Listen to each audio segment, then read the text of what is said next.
যখন চাইলো আফগানিস্তানের পার্লামেন্ট চালাবে কোরআন দিয়ে, তখন আমেরিকা বললো খবরদার, পৃথিবীতে আমেরিকার নিয়ম নীতি ছাড়া আর কোনো নিয়ম নীতি দিয়ে পার্লামেন্ট চলবে না, সুতরাং পার্লামেন্ট চালাতে হবে আমেরিকার পরামর্শে পার্লামেন্ট চালাতে হবে। আফগানিস্তান বললো যে আমরা কোনো দাদা বাবুদের কাছে মাথা করবো না, আমরা আমেরিকার নিয়ম অনুযায়ী দিয়ে রাষ্ট্র পরিচালিত করবো না, আমরা পার্লামেন্ট চালাবো না। জন্ম যেহেতু নিয়েছি মৃত্যুবরণ করতে হবে, মায়ের উদর থেকে দুনিয়াতে আসি শহীদ হওয়ার জন্য। আফগানিস্তানের প্রতিটি মুসলমান যখন শহীদ তামান্নায় উজ্জীবিত হয়ে আমেরিকার বিরুদ্ধে বিধ্বংসী প্রদর্শন করে এরকম পার্লামেন্ট কোরআন দিয়ে চালানোর ঘোষণা দিল, তখন আমেরিকা আমাদের আফগানিস্তানের মুসলমানদের উপর নির্মম নির্যাতন করা শুরু করলো।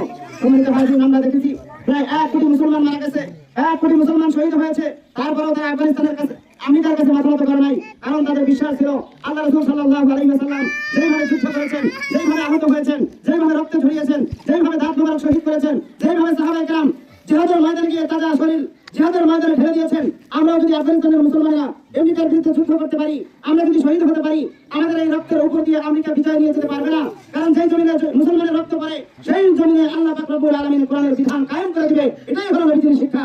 সম্মানিত উপস্থিতি, আফগানিস্তান টানা 19 বছর যুদ্ধ করলো, আমেরিকা সমস্ত শক্তি প্রয়োগ করে পৃথিবীর মানচিত্র থেকে আফগানিস্তানকে মুছে দিতে চাইলো, কিন্তু যেই বান্দারা শহীদ হওয়ার জন্য কাজ করলো, আল্লাহকে রাজি করবার জন্য কাজ করলো, যুদ্ধ করলো, যেই বান্দারা যেই মুসলমানেরা পার্লামেন্ট চালানোর ঘোষণা দিয়েছিল কোরআন দিয়ে, আল্লাহ পাক রব্বুল আলামিন তাদের মনের অবস্থা বুঝতে পেরেছেন। এই কারণে আল্লাহ পাক রব্বুল আলামিন এরকম জঙ্গলের ভাগ দিয়ে তাদেরকে সহযোগিতা করেছেন, আফগানিস্তানের মুসলমানদেরকে সাপ দিয়ে সহযোগিতা করেছেন। আল্লাহ পাক রব্বুল আলামিন তাদের যুদ্ধে বিজয়ী করবার জন্য আকাশে পাখি দিয়ে সাহায্য করেছেন। আলহামদুলিল্লাহ 19 বছর পর আফগানিস্তান বিজয়ী হয়েছে, বুক টান করে দাঁড়িয়েছে, দাদা বাবুদেরকে পরাজিত করেছে। আলহামদুলিল্লাহ 2026 সালে আফগানিস্তান ঘোষণা দিয়েছে পৃথিবীর মধ্যে যদি কোনো রাষ্ট্র থাকে সফল রাষ্ট্র, আমাদের আফগানিস্তান হলো সফল রাষ্ট্র।